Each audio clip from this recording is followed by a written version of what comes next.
வணக்கம், எல்லாரும் எப்படி இருக்கீங்க? நான் ரொம்ப நல்லா இருக்கேன். நீங்கள் எல்லாரும் நல்லா இருக்கீங்கன்னு நம்புகிறேன். தற்சார்பு வாழ்க்கை சேனலில் உங்கள் எல்லாரையும் சந்திக்கிறதுல மகிழ்ச்சி. இன்றைக்கி நம்ம என்ன பார்க்க போகிறோம் அப்படின்னு பார்த்தீங்கன்னா, நம்மளோட சப்கான்ஷியஸ் மைண்டை ரீப்ரோக்ராம் பண்ணுற ஒரு சூப்பரான 5 ஸ்டெப் மெத்தட் தான் பார்க்க போகிறோம். ஆழ் மனசுனா என்ன, அதே மாதிரி நம்மளோட மேல் மனம்னா என்ன அப்படிங்கிறத நம்ம ப்ரீஃபாக பார்த்துட்டு, அதுக்கப்புறம் இந்த ஆழ் மனசை எப்படி ரீப்ரோக்ராமிங் பண்ணுறது அப்படின்ற இந்த 5 ஸ்டெப் ஃபார்முலாவை நம்ம தெரிஞ்சுக்கலாம். ரொம்பவே சூப்பரான ஒரு பதிவு இது. ஏன் அப்படின்னு பார்த்தீங்கன்னா, நிறைய பேருக்கு வந்து பார்த்திங்கன்னா ஆழ் மனசில் இருக்கக்கூடிய ஒரு சில நம்பிக்கைகள், பயங்கள் இது எல்லாத்தையும் மாற்றணும். சில மாற்றங்கள் நம்ம வந்து ஆழ் மனசில் கொண்டு வரும்போது நம்மளோட வாழ்க்கையிலும் பார்த்திங்கன்னா மிகப்பெரிய மாற்றங்களை நம்ம வந்து பார்க்க முடியும். ஸோ இந்த சப்கான்ஷியஸ் மைண்டை ரீப்ரோக்ராம் பண்ணக்கூடிய இந்த 5 ஸ்டெப் ஃபார்முலாவை நீங்கள் யூஸ் பண்ணுறப்ப என்ன மாதிரி நீங்கள் நிகழ்வுகள் நடக்கணும்னு நினைக்கிறீங்க அல்லது என்ன மாதிரியான மாற்றங்கள் நீங்கள் நிகழணும்னு நினைக்கிறீங்களோ அதுக்கெல்லாம் நீங்கள் வந்து யூஸ் பண்ணிக்கலாம். இந்த சப்கான்ஷியஸ் மைண்டை பற்றியும் கான்ஷியஸ் மைண்டை பற்றியும் நம்ம வந்து பார்த்துடலாம். ஒவ்வொரு நாளுமே நம்ம வந்து பண்ணக்கூடிய செயல்பாடுகள் எல்லாமே பார்த்திங்கன்னா நம்மளோட சப்கான்ஷியஸ் மைண்டு தான் நம்மளை வந்து கண்ட்ரோல் பண்ணுது. 95% நம்ம வந்து இந்த ஆழ்மனதனுடைய செயல்பாடுகள் மூலமாக தான் ஒவ்வொருவரும் நம்மளுடைய வாழ்க்கையை நம்ம வந்து வாழ்ந்துக்கிட்டு இருக்கிறோம். அதில் இருக்கக்கூடிய பதிவுகள், நம்பிக்கைகள், நம்ம என்ன மாதிரியான சூழ்நிலையில் நம்ம வளர்ந்தோம், எப்படிப்பட்ட நபர்களெல்லாம் நம்ம வந்து மீட் பண்ணியிருந்தோம், அவங்க என்ன மாதிரி விஷயங்கள் நமக்கு வந்து கற்றுக் கொடுத்துருக்குறாங்க, நம்மளோட பெற்றோர்கள் நமக்கு என்ன சொல்லி வளர்க்குறாங்க, இந்த மாதிரி பார்த்திங்கன்னா எல்லாமே கலந்து ஒரு விஷயத்தை நம்ம வந்து தொகுத்து வழங்கினா எப்படி இருக்கும், அதுதான் பார்த்திங்கன்னா சப்கான்ஷியஸ். ஆனால் இந்த கான்ஷியஸ் மைண்ட் அப்படின்னு சொல்லக்கூடிய இந்த மேல்மனம் வந்து பார்த்திங்கன்னா வெறுமனே 5% மட்டும்தான் நம்ம வந்து பயன்பாட்டிலே நம்ம பண்ணிகிட்ருக்கோம். அதனால தான் நமக்கு வந்து பார்த்திங்கன்னா அந்த சிந்தனை ஆற்றல் அப்படின்றது நம்ம கான்ஷியஸ் லெவலில் ஒன்லி 5% தான் நம்ம வந்து யூஸ் பண்ணுறோம். ப்ரெசன்ட் மொமெண்ட்டில் இருந்து நம்ம அதை வந்துட்டு ஒரு விஷயம் பண்ணுறோம் அப்படின்னா அப்போ தான் கான்ஷியஸ் மைண்ட் வந்து நமக்கு ஆக்டிவேட் ஆகுது. ஆனால் 24 ஹவர்ஸில் நம்ம ரொம்ப கம்மியான நேரம் மட்டும்தான் ப்ரெசன்ட் மொமெண்ட் அவேர்னஸில் இருக்கிறோம். அப்போ தான் இந்த கான்ஷியஸ் அவேர்னஸ் அப்படின்றது நமக்கு வந்து வேலை செய்யுது. சப்கான்ஷியஸ் மைண்ட் தான் நம்மளை வந்து நம்மளே அறியாமல் ஒரு நாளும் நம்ம வாழ்க்கையை வந்து வழிநடத்தி கொண்டே இருக்குது அப்படின்னு சொல்லலாம். ஸோ இன்னும் ஒரு டிஃப்ரென்ஸ் என்னன்னு பார்த்தீங்கன்னா, இந்த சப்கான்ஷியஸ் மைண்ட் அப்படின்ற இந்த ஆழ்மனம் வந்து எந்த விதமான கேள்விகளும் அது கேட்காது. நீங்கள் என்ன சொன்னாலுமே அதை நம்பும். அது ஃபேக்ட்லாம் செக் பண்ணாது. நீங்கள் எதை சொன்னாலுமே அது உண்மை அப்படியே கேட்கப்படும் அப்படின்ற மாதிரி அது எடுத்துக்கும். அதாவது அந்த வார்த்தைகள் எல்லாம் நம்ம என்ன மாதிரி யூஸ் பண்ணுறோம், என்ன மாதிரி சிந்தனைகள் நம்ம வந்து அப்பப்போ யோசிக்கிறோம், இது எல்லாமே பார்த்திங்கன்னா நமக்கு ஆழ் மனசில் பதிவாகிக்கிட்டே இருக்குது. நம்ம பார்க்கக்கூடிய நபர்களாக இருக்கட்டும், நம்ம கேட்கக்கூடிய கேள்விப்படக்கூடிய சில செய்திகளாக இருக்கட்டும், இதெல்லாமே நமக்கு ஆழ் மனசில் வந்து ஒரு நம்பிக்கையாக நமக்கு வந்து பதிவாகுது. ரொம்ப சின்ன வயசில் நம்ம ஏதோ ஒரு இன்சிடெண்ட்டை பார்த்துருப்போம், அது மூலமாக நமக்கு வந்து ஒரு நம்பிக்கை க்ரியேட் ஆகிருக்கும். ஓ, இந்த மாதிரி நடந்துச்சுல்ல, ஸோ எல்லாருக்குமே இப்படி தான் இருக்கும், நம்ம தான் இதை வந்து கரெக்டாக இருந்துக்கும், இல்லைனா ஏமாற்றிடுவாங்க, அந்த மாதிரி ஒரு நம்பிக்கை சின்ன வயசில் ஃபார்ம் ஆச்சு அப்படின்னா அது மாறவே மாறாது. லைஃப் லாங் நமக்கு வந்து அதே மாதிரியான ஒரு சிச்சுவேஷன்ஸ் நம்ம வந்து ஃபேஸ் பண்ணும்போது அன்னைக்கு அப்படி நடந்துச்சுல்ல, இதே மாதிரி தான் இருக்கும், இப்படி தான் நடக்கும், இந்த மாதிரி ஆளுங்கள்லாம் இப்படி தான் பண்ணுவாங்க. ஸோ அந்த நம்பிக்கை எங்கேருந்து வருது அப்படின்னு பார்த்திங்கன்னா, நம்ம சின்ன வயசில் நம்ம ஃபேஸ் பண்ண அந்த ட்ராமானால தான் நமக்கு அப்படி ஒரு பிலீஃப் சிஸ்டம் நமக்கு வந்து க்ரியேட் ஆகுது. அது என்ன பண்ணும் அப்படின்னு பார்த்திங்கன்னா, எல்லா சூழ்நிலைகளையும் அன்னைக்கு நடந்த மாதிரியே தான் நடக்கணும் அப்படின்னு அவசியம் இல்லை. அது வந்து கான்ஷியஸாக அறிவுக்கு புரிஞ்சால் கூட சப்கான்ஷியஸ் மைண்டால் அது ஏற்றுக்கவே முடியாது. அப்படி தான் நடந்துச்சு, அதுதான் உண்மை, ரியாலிட்டி அதுதான், இப்போயும் அதுதான் நடக்கும் அப்படின்னு வாதாடிக்கிட்டே இருக்கும். அதனால தான் நம்ம ஆழ் மனசில் நடக்கக்கூடிய விஷயங்கள் எல்லாத்தையும் ரொம்ப கேர்ஃபுல்லாக பார்க்கணும். நமக்கு வந்து கான்ஷியஸாக நமக்கு தெரியுது அப்படியே ரிப்பீட் ஆகணும்னு அவசியம் இல்லை அப்படின்னு. ஆனால் இந்த ஆழ் மனசு சொன்னாலும் கேட்காது. அதுக்கு வந்து எப்பவுமே சேஃபாக இருக்கணும், ப்ரொடெக்டடாக இருக்கணும், ரொம்ப நம்ம வந்துட்டு கைடன்ஸ் கொடுத்துட்டே இருக்கோம், ரொம்ப ப்ரொடெக்ஷன் எதிர்பார்க்கும், சேஃப் ஜோன்லேயே இருக்கணும், கம்ஃபர்ட் ஜோன்லேயே இருக்கணும், அதுதான் உனக்கு ரொம்ப நல்லா இருக்குது, நீ அதை விட்டு வெளியில் போன அப்படின்னா நீ ரொம்ப சஃபர் ஆவ, கஷ்டப்படாத, நீ இங்கே இருந்துக்கோ அப்படின்னு அந்த ஒரு தாய் உள்ளமாக அதை நினச்சி பண்ணுது. பட் ஆனால் நமக்கு அது வந்து ஒரு கெடுதல் தான் பண்ணுது அப்படிங்கிறது ஆழ் மனசுக்கு தெரியாத போயிடுது. ஸோ கான்ஷியஸ் எஃபர்ட் நம்ம வந்து போட்டுகிட்டே இருக்கணும். ஸோ இதுக்கு ரெண்டுக்குமே உள்ள வித்தியாசம் என்னென்னு பார்த்தீங்கன்னா, சப்கான்ஷியஸ் மைண்ட் வந்து இல்லாஜிக்கல் மைண்ட், அது எதுவுமே கொஷின் பண்ணாது, ஃபேக்ட்ஸ் மட்டும் கலெக்ட் பண்ணி அப்படியே வச்சுக்கிட்டு ஒரு நம்பிக்கையை ஃபார்ம் பண்ணிவிட்டு அது மூலமாக வாழ்க்கையை அப்படியே ஓட்டிடணும்னு பார்க்குறது தான் சப்கான்ஷியஸ் மைண்ட். ஆனால் கான்ஷியஸ் மைண்ட் என்ன பண்ணணும்னா கொஷின் கேட்கும், ஃபேக்ட்ஸ் எல்லாம் கலெக்ட் பண்ணும், இல்லையே இது இப்படி கிடையாது, இப்படி தானே வரணும் அப்படின்னு அந்த கேள்விகளெல்லாம் கேட்கும். நம்ம ஒரு விஷயம் கேள்விப்படுறோம் அப்படின்னு வச்சுக்கோங்களேன், அப்போ நமக்கு வந்து நிறைய பர்செப்ஷன்ஸ் வரும்ல, ஓ இந்த மாதிரி இருக்குமா, அந்த மாதிரி இருக்குமா அப்படின்னு. அப்போது நாம் என்ன மாதிரி யோசிக்கிறோமோ, என்ன மாதிரி நமக்கு வந்து ஒரு யோசனை அந்த டைமில் வருதோ அப்படி எடுத்துக்கிறது வந்து பார்த்தீங்கன்னா கான்ஷியஸ் மைண்ட். அவங்க சொன்னதை அப்படியே எந்த ஒரு திரிபும் இல்லாமல், மாற்றங்களும் இல்லாமல், எதை பற்றியும் பெருசாக எக்ஸ்ட்ரா அடிஷன்ஸ் இல்லாமல் அப்படியே உள்ளே போட்டுக்கிச்சுன்னா அதுதான் subconscious mind. So illogical mind வந்து பார்த்திங்கன்னா எதையுமே திங்க் பண்ணாது, என்ன போட்டாலும் உள்ளுக்குள்ளே அது செலுத்திக்கிட்டே இருக்கும். அதுதான் ஆக்சுவலாக பெரும்பான்மையான நேரங்கள் நம்மளை அதை வழி நடத்துது. அப்படிங்கிறதுனால நம்ம வந்து ரொம்ப கேர்ஃபுல்லாக இருக்கணும், என்ன மாதிரி இன்ஃபர்மேஷன்ஸ் நம்ம வந்து ஃபீட் பண்ணுறோம் அப்படிங்கிறதுல. ஸோ கான்ஷியஸ் வந்து கொஞ்சம் கொஷின் பண்ணும். ஓகே, நம்ம வந்து என்றைக்கோ நடந்த விஷயங்கள் இன்றைக்கும் ரிப்பீட் ஆகணும் அப்படின்ற அவசியம் இல்லை, நம்ம அதை மாற்றி கூட நம்ம வந்து யோசிக்கலாம் அப்படின்னு அந்தளவுக்கு திங்கிங் பண்ணுறது எல்லாமே பார்த்திங்கன்னா நம்மளோட மேல் மனம். ஸோ இந்த ஆராய்ச்சிகள்லாம் நம்ம இப்போ வந்து ஏன் பண்ணணும் அப்படின்னு பார்த்திங்கன்னா, சிக்மண்ட் ஃப்ராய்ட் அப்படின்ற சைக்கோ அனாலிஸ்ட் அவர் என்ன சொல்கிறாருன்னு பார்த்திங்கன்னா, உங்களோட தாட்ஸ் என்ன அப்படிங்கிறத நீங்கள் ஃபஸ்ட்டு அப்சர்வ் பண்ணுங்கள், செல்ஃப் அனாலிசிஸ் பண்ணுங்கள். எப்போவுமே ஒரு 24 ஹவர்ஸ் நமக்கு நிறைய தாட்ஸ் வருது, பட் ஆனால் அது கொஞ்சமாவது உங்களுக்கு யூஸ்ஃபுல்லாக இருக்கா, ஏதாவது ஒரு பிரயோஜனம் இருக்கா? ஒரு நாளும் நீங்கள் ஏதோ ஒரு வேலை பார்த்துட்ருக்கீங்க, அதில் உங்களுக்கு வந்து ஒரு பிரயோஜனமான சில எண்ணங்கள் வருது அப்படின்னா அதை உங்களோட வாழ்க்கைக்கு நீங்கள் வந்து பயன்படுத்திக்கலாம். ஆனால் எந்த எண்ணங்கள் உங்களோட வாழ்க்கையில் ஒரு சில தடைகளை ஏற்படுத்துது, நீங்கள் ஏதாவது பண்ணணும்னு நினைக்கிறதுல ஒரு தடைகளை ஏற்படுத்துது அப்படின்றத ஐடென்டிஃபை பண்ணால் அதை நம்ம வந்து மாற்றிக்கலாம் அப்படின்றது தான் சைக்கோ அனாலிசிஸில் அவங்க சொல்லக்கூடிய முக்கியமான ஒரு கருத்து. ஸோ செட்பேக்ஸ் எல்லாத்தையும் நீங்கள் ஐடென்டிஃபை பண்ணி அடுத்து நீங்கள் கம்பேக்கில் வரும்போது ரொம்ப சிறப்பாக உங்களால் செயல்பாடுகளை செய்ய முடியும். ஸோ ரொம்ப முக்கியமான கான்செப்ட் என்னன்னு பார்த்தீங்கன்னா அவேர்னஸ். ஸோ நம்மளோட தாட்ஸில் நமக்கு அவேர்னஸ் வரும்போது நமக்கு என்ன மாதிரி எண்ணங்கள் வருதுன்னு தெரிஞ்சிட்டாலும் நம்மளோட செயல்பாடுகள் நமக்கு வந்து கவனம் அப்படின்றது அதிகரிக்க ஆரம்பிச்சிடும். அடுத்து முக்கியமாக தெரிஞ்சுக்கக்கூடியது என்னன்னு பார்த்தீங்கன்னா ட்ரிகர் சிஸ்டம்.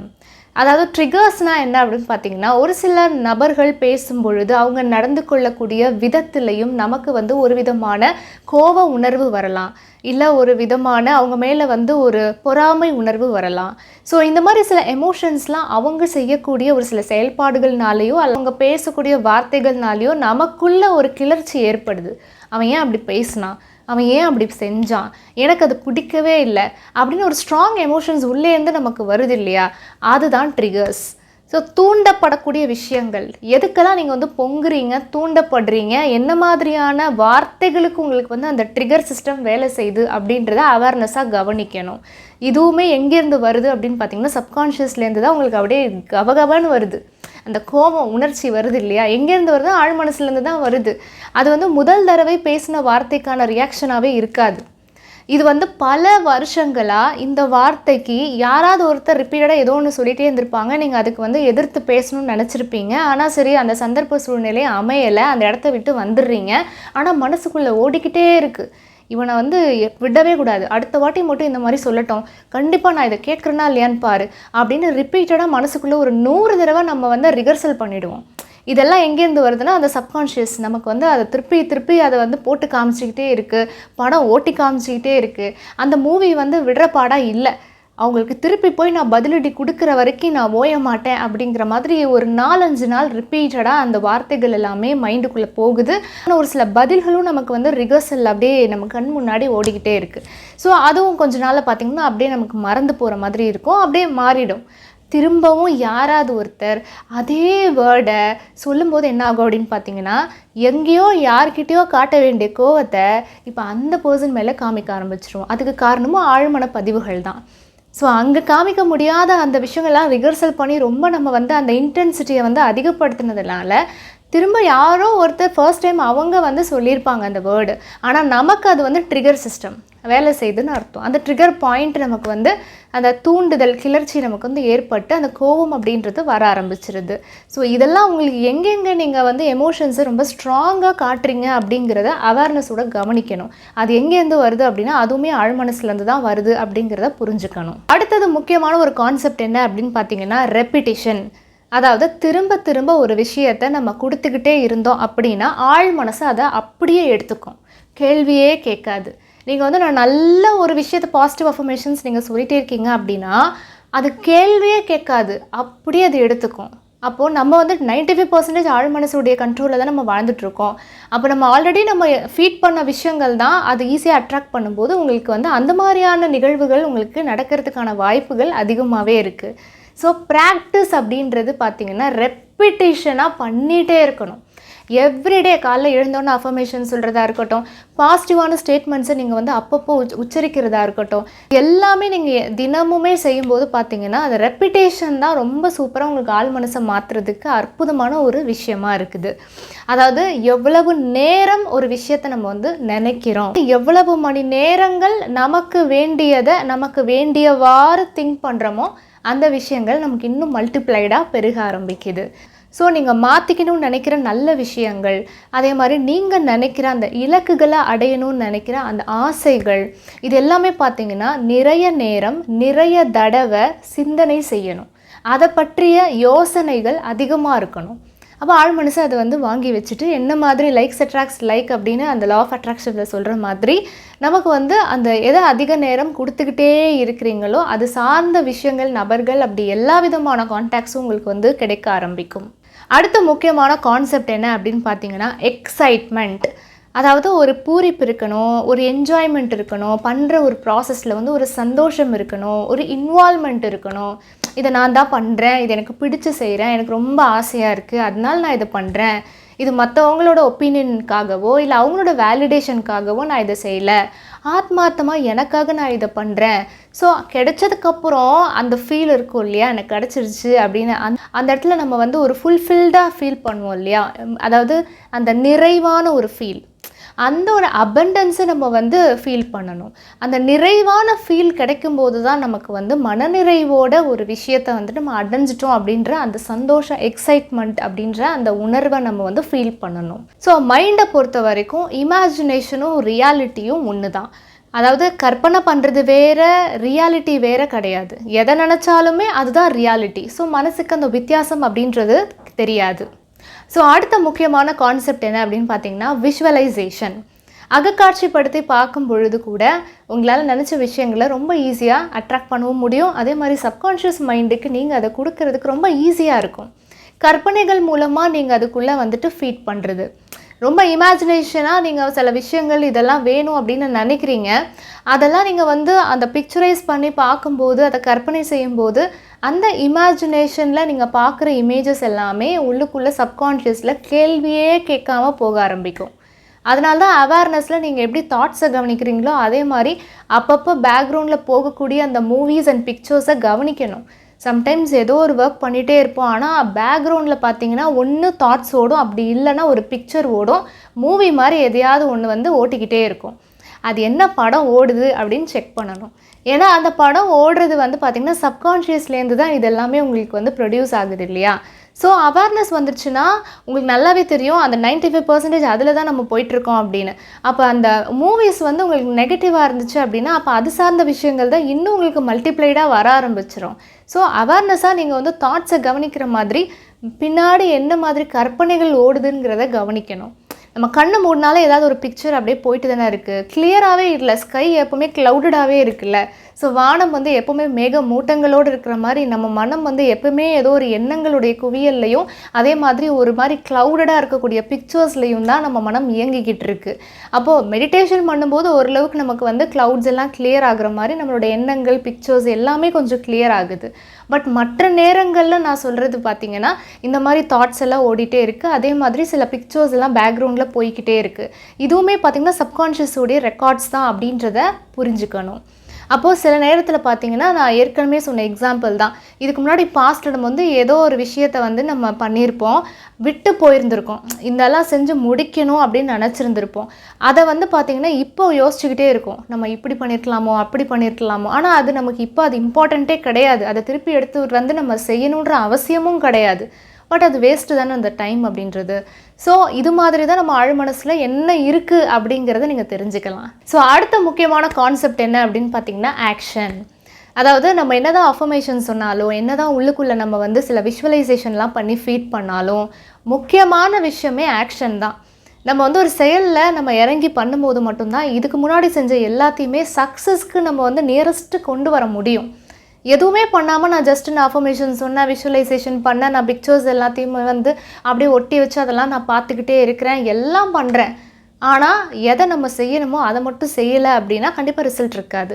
ஸோ அந்த ஆக்ஷன் அப்படிங்கிறதுக்கு ரொம்பவே பவர் இருக்குது. ஏன்னா அத்தனையும் செய்ததுக்கான ஒரு ரிசல்ட் எப்போ வரும் அப்படின்னா நம்ம வந்து ஆக்ஷனில் இறங்கி அதை முழுமையாக நம்ம கம்ப்ளீட் பண்ணும்போது மட்டும்தான் நம்ம இலக்கை நம்ம அடைய முடியும்.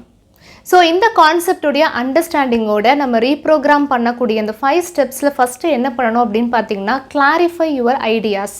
அதாவது உங்களோட கோல்ஸ் வந்து இதுதான் அப்படின்னா அதை வந்து ரொம்ப கிளியராக இருக்கணும். டிஃபைன் பண்ணி இதுதான் எனக்கு வேணும், இதுதான் என்னோடய பாத்வே, என்னோடய டைரக்ஷன் இப்படி தான் இருக்க போகுது, என்னோடய ஃபைனல் அவுட்புட் இந்த மாதிரியான ஒரு விஷயத்தை தான் நான் வந்து அச்சீவ் பண்ண போகிறேன் அப்படிங்கிற எல்லாத்துலேயுமே வந்துட்டு ஒரு கிளாரிட்டி இருக்கணும். அதுதான் ஃபர்ஸ்ட் ஸ்டெப். அந்த கிளாரிட்டி கிடைச்சிருச்சு அப்படின்னா அடுத்தது வந்து பார்த்திங்கன்னா விஷுவலைசேஷன்.